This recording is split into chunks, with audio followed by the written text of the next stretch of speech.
L'Agence Rurale vous présente votre émission.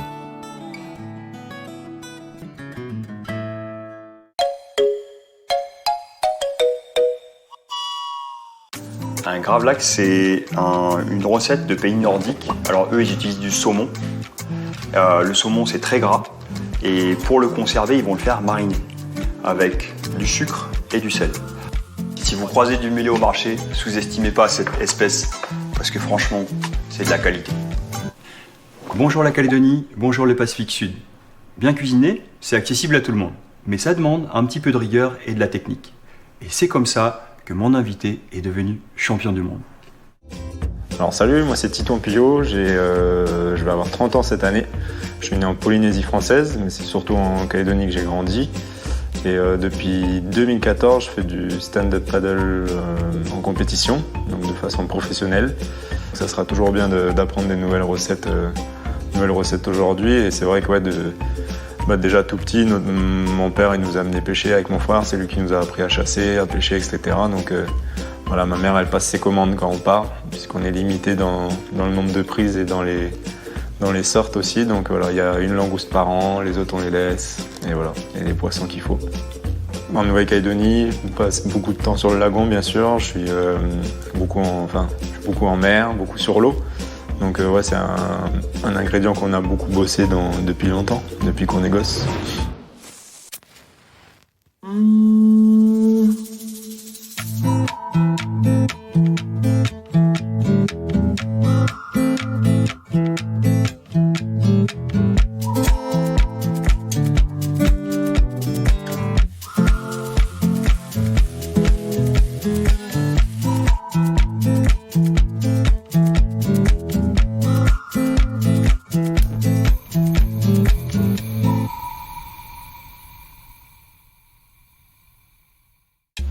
Là, on va se faire une recette, mais très simple. Poisson, pommes de terre, lait, crème, du sel. Parfait. Je rajoute de la tige d'ail. De l'ail, dans les tropiques, c'est pas toujours évident d'en avoir. Ça fait les deux en même temps, le goût de l'ail, et ça fait le côté vert et herbacé. T'as le goût de l'ail? Bah vas-y, tu vas me croire. Moi, je le sens d'ici. Ah oui, c'est en direct. Comment elle est arrivée là? C'est toi qui l'as prise ou? Non, ça vient tout droit du lagon, ça. Mais loge grisette, t'empêche un peu? Pas l'habitude de piquer trop ça, non. On a nos poissons après un peu, nos habitudes quoi. Donc tu passes à côté quoi. Ouais, un peu. Tu dis ouais, moi c'est quoi, saumoné, rouge bleu, classique. Hein. Mais quoi, perroquet, tout ça. Ouais. Mais en tout cas, ces espèces-là, on a décidé sur cette saison d'essayer de trouver en fait les espèces, en demandant aux pêcheurs, tout ça, quelle espèce il fallait qu'on mette en avant. Okay. Et la loge grisette est ressortie aussi comme espèce qui n'a pas la ciguatera. Et donc cette fois-ci, je vais faire une recette à base de loge grisette. Mais j'ai peur de confondre avec des pas bonnes en fait. Sous l'eau quoi. Pour ça que je pique pas en fait. Bon, il faudra interroger un spécialiste. Pour bien reconnaître la grisette sous l'eau. Je vais trouver quelqu'un dans notre réseau de scientifiques. Il vous parlera donc de la loge grisette, il va bien la présenter. Mais en plus, je pense qu'il va répondre à une question que je voudrais lui poser même en direct. Est-ce que le lagon, c'est un terrain de jeu? Est-ce que c'est notre garde-manger? Ou est-ce que c'est un patrimoine mondial de l'UNESCO? Merci pour la réponse. J'ai toujours jonglé un petit peu entre la restauration et la plongée sous-marine professionnelle, où j'ai fait des travaux sous-marins à caractère scientifique. Je suis actuellement ingénieur écologue. J'ai fait une étude sur l'impact du dragage dans le lagon de Vaud sur les poissons récifolagonaires et sur leur habitat. Pour moi, le lagon calédonien est tout à la fois un terrain de jeu, un terrain d'exploration, une zone classée au patrimoine mondial et également un garde-manger. En fait, tout à la fois. Si par exemple ça venait à se dégrader, on serait déclassé. C'est quand même quelque chose de très important d'être classé au patrimoine mondial pour les générations futures et pour savoir qu'est-ce qu'on a exactement dans ce lagon de si exceptionnel. Parce que c'est pas commun de voir des dugongs, de voir cette diversité corallienne, de voir cette diversité de la faune et de la flore sous-marine. En Calédonie, on a 6 zones qui ont été classées et ces zones par une conscience collective, on se doit de les maintenir en état. Comparé à ailleurs dans le monde, on a une pêche professionnelle qui est relativement intelligente, qui est sélective, où les gens vont pêcher, on va dire, à la palangrotte, donc à la ligne, certains poissons sur des grandes zones qui sont très étendues. Il n'y a pas de pêche au sénaire, il n'y a pas de chalutage. Le chalutage a été quasiment tout le temps interdit en Nouvelle-Calédonie. Il y a juste un peu de pêche au filet sur les platiers pour les perroquets, pour les dawas, et de la pêche à la ligne, qui est pour moi une pêche très respectueuse, beaucoup plus difficile pour les pêcheurs, mais respectueuse de l'environnement. Ici, en Nouvelle-Calédonie, le poisson est plus pêché par les plaisanciers que par les pêcheurs professionnels. C'est également là où il faut une pêche intelligente. Il faut savoir pêcher en ne pas focalisant toujours sur les mêmes zones et sur une journée donnée, se donner l'obligation de faire que quelques poissons, 2-3 poissons par zone pour pouvoir justement préserver nos zones de pêche. Quand on se retrouve avec beaucoup de poissons, on a toujours tendance ici à taper les filets, comme on dit. On lève les filets et puis on va jeter l'arête principale, on va jeter la tête et également les nageoires pectorales qu'on appelle ici les ailes. On n'optimise pas le poisson dans toute son intégralité. Alors que c'est vrai, nous ici par exemple au ponton, on prend le poisson, on garde le filet qu'on va nettoyer de ses arêtes et on va tout garder pour utiliser, pour faire notre soupe de poisson, l'arête principale et également les têtes. À savoir qu'il y a énormément de chair encore dans les joues des poissons, comme dans les nageoires pectorales qui peuvent servir de rillettes. Avec un poisson, on peut nourrir beaucoup de monde et on peut le décliner de plein de façons différentes. Un poisson de 4-5 kilos, on peut nourrir facilement une table de 8 personnes en faisant une entrée et un plat, quoi. Et je vous laisse retourner avec Gabi et Titouan pour préparer ces recettes locales et puis savoir comment optimiser un poisson convenablement et profiter de toutes les saveurs de la Calédonie. Alors oui, la brandade, on fait ça avec de la morue, qui est du cabillaud salé. Nous, on va en faire une version locale. Il y a beaucoup d'ail, beaucoup d'huile d'olive. On va en faire une version beaucoup plus simple. Ouais, j'ai déjà mangé, c'est bon. T'as mangé ça où? Au Pays Basque. Ah bah oui, forcément. Ouais. J'ai un meilleur épluche légumes chez moi. C'est vrai? Ouais. Déconne. Oui, c'est bien, Faut mais que tu fasses avec. on n'est pas habitué, quoi. Change de outil. C'est un champion, tu lui donnes n'importe quelle rame, il gagne. Ouais. Bah, je suis pas champion de l'épluchage de pommes de terre, moi. Regarde, la chair, elle est fine. Ouais. Un bon poisson. Hein. J'ai mis un petit peu d'huile sur mon papier sulfu. Un petit poisson cuit vapeur comme ça, là, ça suffit. On va les limite en petits cubes. Ça va cuire plus vite. Après comme ça. Voilà. Ok. Tiens. Alors moi je vais saler ça.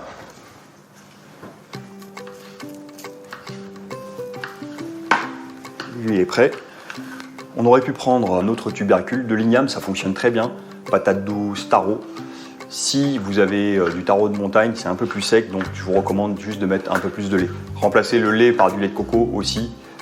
À vous de vous adapter avec les moyens du bord, mais le grand principe, c'est de cuire de la pomme de terre, un tubercule avec du lait de coco, du lait ou un corps gras. J'ai oublié de préciser quelque chose. On va le cuire directement dans la marmitarie.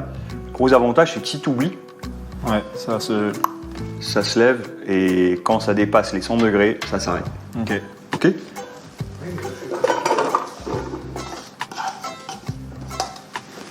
Ok. On regarde un peu pour la crème. Je crois que tu voulais le à la vapeur avant. Là. Alors, si vous remplissez trop votre marmite, le lait va déborder. Hein. Donc, si vous avez des grosses quantités à faire, et ben là, passez avec une marmite. Tu vois ça là, cette recette, c'est juste pour en fait montrer une possibilité quand on rentre le soir d'utiliser la marmitarie. Pour faire autre chose que du riz aussi. Pour faire autre chose que du riz. Et pendant que ça, c'est en train de cuire, avec ton panier vapeur, tu peux faire autre chose. Souvent, on ne fait pas de cuisine parce qu'on trouve ça trop long et on est trop fatigué quand on rentre du travail. Voilà une des solutions pour utiliser son matériel et deux, de pouvoir cuisiner des bonnes choses sans que ça prenne trop de temps. On va saler un peu. Alors normalement là on met de l'ail. Ok ? Là, vu que c'est l'herbe, tu le gardes à la fin. C'est ça. Et là, je vais rajouter un petit bâton de citronnelle. Moi, je peux pas m'empêcher. La citronnelle, si vous voulez sortir la saveur, les Thaïlandais, ils l'éclatent avec le dos d'un couteau. Ouais. C'est un couteau exhausteur de goût. C'est ça. Et on sort le parfum. Il va venir là. Je peux commencer à pré-cuire mon poisson. Combien de temps là? Ah, tu laisses tant que ça va pas sauter? Ouais.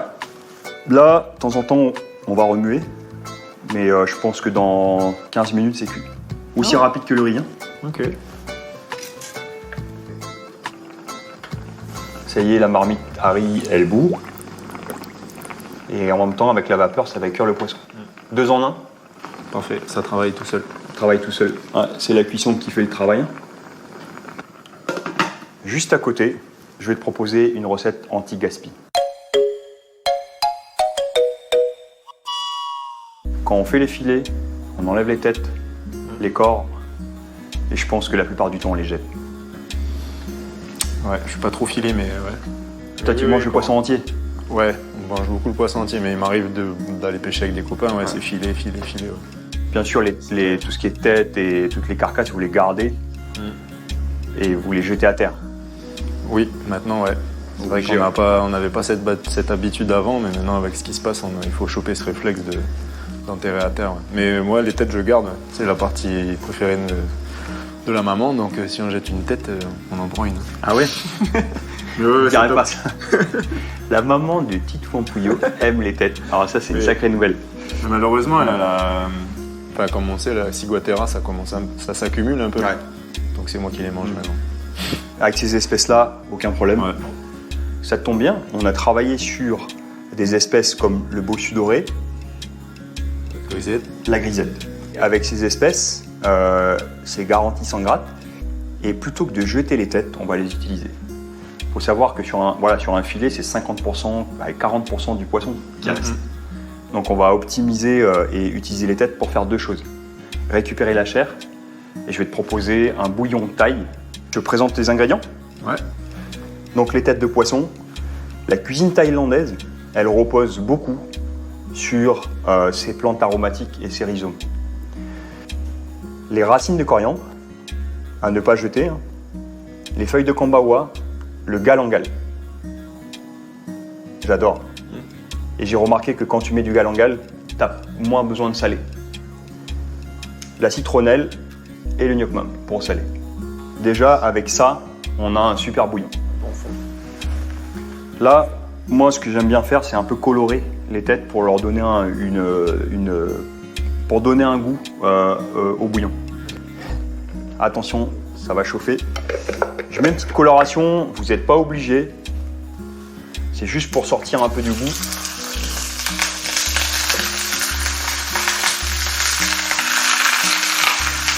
Je vais faire colorer sur un côté, retourner, et après je mets mes condiments. Et là, ton galangal, attention, c'est hyper puissant. Goûte un peu. Donc c'est poivré et en fait ça a un goût hyper puissant. Même si tu le sens comme ça, t'as pas l'impression, mais il faut doser. Hein. Tourner un petit peu.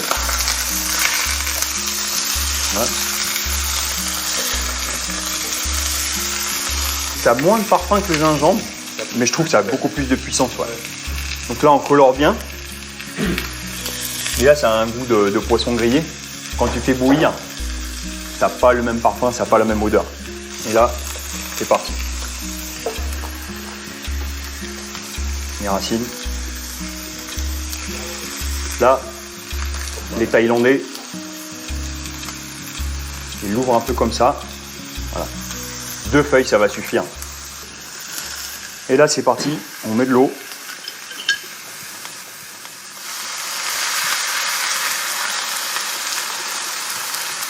On met la citronnelle et on met le kombawa. Gnocchman. Voilà. Là, ce que j'adore ici, là, c'est mes racines normandes avec mon père.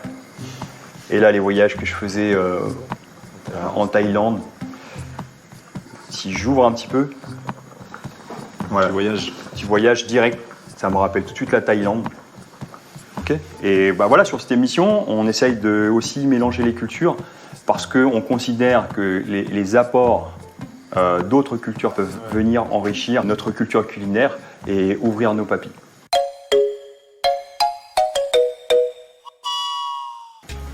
Je sors le poisson. Et là, il est cuit. Tu veux un torchon? Ah non, top. Voilà. Ok. Et on va regarder. Donc la marmite Harry, elle a sauté. Et ça y est, c'est cuit. Là, ça y est, c'est prêt. Un quart d'heure. Le temps d'éplucher les pommes de terre, de cuire le poisson, un quart d'heure dans la marmite Harry. Donc j'ai que ça à nettoyer en vaisselle. Ok? Voilà. Tu peux voir que l'albumine, il est cuit. Hein. Là. Quand tu le sors comme ça, là, il est cuit. Je vais le sortir délicatement. On va laisser refroidir un petit peu pour ne pas se brûler. C'est là. On va se goûter le bouillon. Ah, les épices ont fait le job. Normalement, il manque le piment. Hein, Ah ouais, ça me va sans piment. ouais. De toute manière, avec la brandade, il va falloir calmer le jeu un peu, tu vois. À partir de ce bouillon, je vais faire une sauce.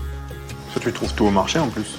Les épices telles que la citronnelle, le kombawa et le galangal, vous pouvez très bien le congeler. Je vous conseille de les couper en petits morceaux, c'est prêt à l'emploi quand vous faites des bouillons, que ce soit à base de tête de langouste, de crevettes, de crabes, que vous utilisiez des carcasses de volaille ou une poule. À ce moment-là, vous pouvez utiliser ces épices qui sont prêtes à l'emploi.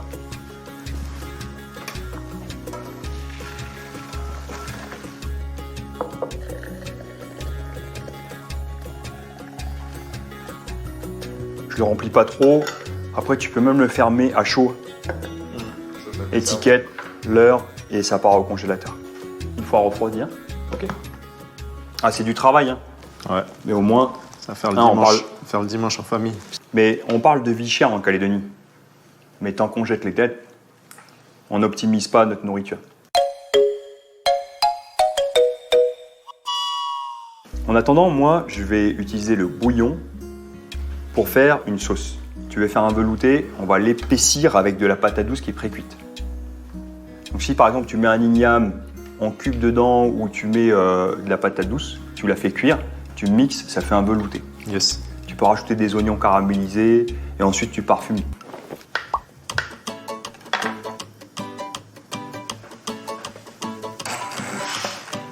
Je vais commencer à mixer. Je trouve. Tu vois là, ça y est, on est au stade de velouté là, tu vois. Bon, et c'est quand même vachement sain, juste du bouillon de poisson, de la patate douce. Donc là, hop, maintenant, je vais aller en mode sauce. Tu veux que je te mette un peu de banane? Tu veux goûter avec la banane? Ok, bah allez, c'est parti. Petit goût sucré acide. Hein. C'est parti. C'est quoi, je vais mettre un tout petit peu de crème. J'adore faire les sauces. Faut chercher, tu vois.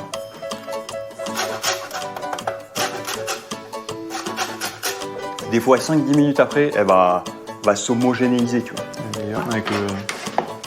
Bon, moi, j'aurais bien mis un peu de piment, mais... T'as vu, j'ai toujours pas dit oui. Hein. Ouais. Toi qui commandes. Ok.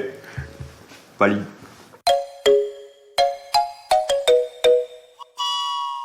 Ouais, super, t'as bien avancé, là. Ouais. Il y a de quoi faire, là. Allez. On va se... Oh, bah, tu renverses dedans direct. Il y avait à peu près peut-être 1,5 kg de tête. On a récupéré 500 grammes de chair. Plus ce que j'ai mangé aussi. Mais ça, c'est ton pourboire. Alors, regardez. un bouillon de poisson qui est déjà prêt et aromatisé, et la chair de tête. Avec ça, ça a coûté combien? Rien, sur les têtes, on te les donne. Voilà, les têtes, on les jette. J'ai acheté quelques épices, des herbes, ainsi de suite pour faire le bouillon, un peu de gaz, et le tour est joué. La vie chère, c'est pas une fatalité.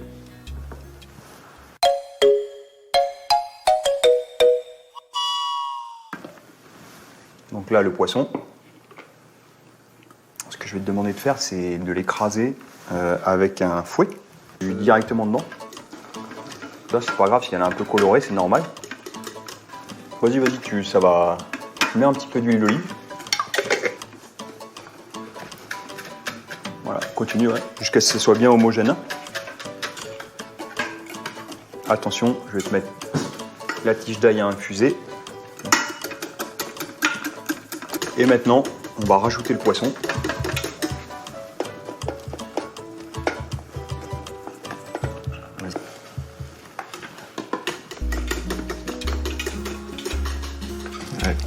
Faut juste pouvoir doser. Vaut mieux démarrer avec moins de lait ou de crème et en rajouter. Et si vous avez mis trop de crème, à ce moment-là, vous égouttez vos pommes de terre et vous rajoutez la crème ensuite.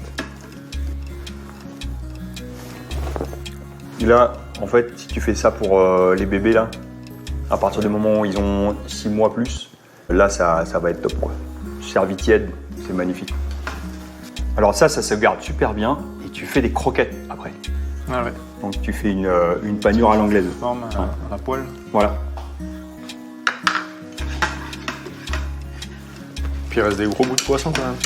Ouais, c'est ça qu'on veut. On veut encore des morceaux de pommes de terre. Donc voilà, ça y est là. Ouais. Ouais. J'adore cette consistance là.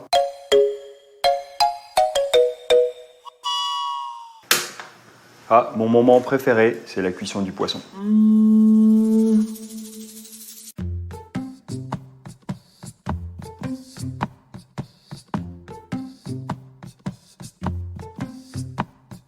Alors j'aime bien commencer juste avec un petit peu d'huile au fond. Poêle bien chaude. Là, j'assaisonne le poisson. Côté peau, la peau, elle a été grattée et j'aime bien la garder. Quand je mets dans une poêle chaude du poisson, je le pose et je lâche. Les éclaboussures, elles partent là-bas. Je peux rajouter un petit peu d'huile. On voit que les bords, ils sont en train de commencer à cuire. Et là, c'est comme l'albumine qui est en train de s'opacifier.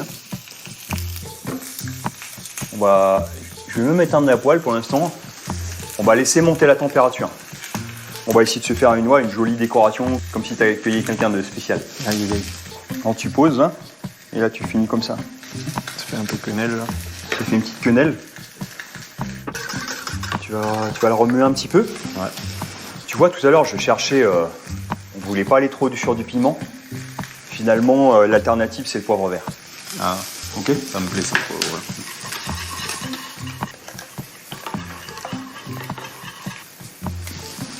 Toi, tu l'as mis dans du vinaigre, c'est ça? Ouais, alors ça, c'est du poivre vert en saumure.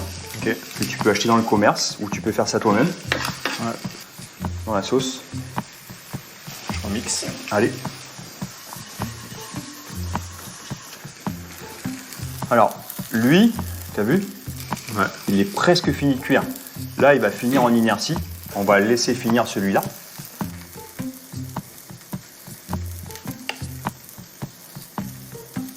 Bon, je vais juste présenter maintenant le reste de la recette, dans lequel je vais utiliser des capres et je vais finir au beurre. Et là, le beurre, ça va nous apporter juste un petit peu de goût noisette. Là. Ok. Bon, c'est un peu lâché sur le beurre, sur la crème. Bah, de temps en temps, le gras, c'est la vie. De toute manière, avec les entraînements que Titouan il se paye chaque jour, il peut se permettre. Voilà, là, tu vois, il est en train de colorer. Voilà. Et là, hop, je le finis. Quand même un petit peu de ce côté. Un petit peu de ce côté-là. Pour le dorer.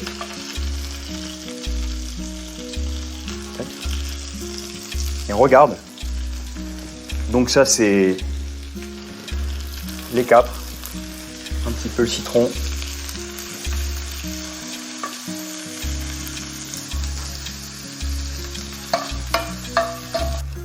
Le capre. Voilà. Je vais enlever ça. Et Titou, là j'ai 2 ingrédients mystères. Des petites fioles secrètes là. Ouais. Tu vas goûter et tu vas me dire ce que tu en penses. Ok.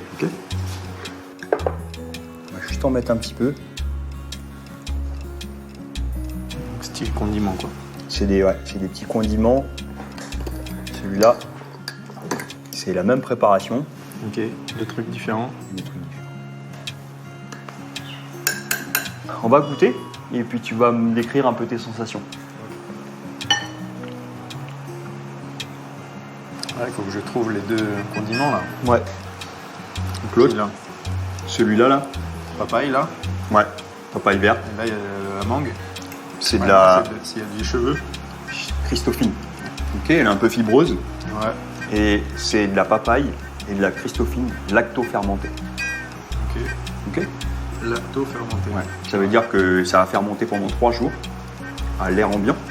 Il y a une façon de le préparer. Et en fait, ça te permet de conserver tes aliments assez longtemps. Alors tu vois là, on est vraiment sur du crémeux Ouais. en termes de texture. Si on avait rajouté quelques chips de poingo ou de patates douces, Croquant. on serait monté en texture et en contraste. Ben là, je me rends compte qu'il y a tellement de recettes à explorer avec nos produits locaux. Pas seulement sur le poisson du lagon qu'on vient d'explorer au travers de ces 5 émissions, mais aussi tous ces produits qui sont issus de notre terre et de notre mer nourricière. Merci et bon appétit. Bah avec Gabi, de toute façon, c'est toujours un peu surprenant. On part dans des directions des fois et on part d'une base d'une soupe que tout le monde connaît, et puis en fin de compte, on en fait une sauce qui va avoir des connotations, on va dire, plus françaises, alors qu'au début, c'était une base plus thaïlandaise. Donc voilà, on a encore bien mixé les cultures, les genres, et ouais, c'est ça qui est bien, c'est qu'on arrive peut-être pour faire une recette, puis au final, on en apprend plein d'autres en même temps. Ouais. Merci de m'avoir accueilli, encore des bons moments passés autour d'un fourneau, et puis n'hésitez pas à me réinviter, ce sera avec plaisir.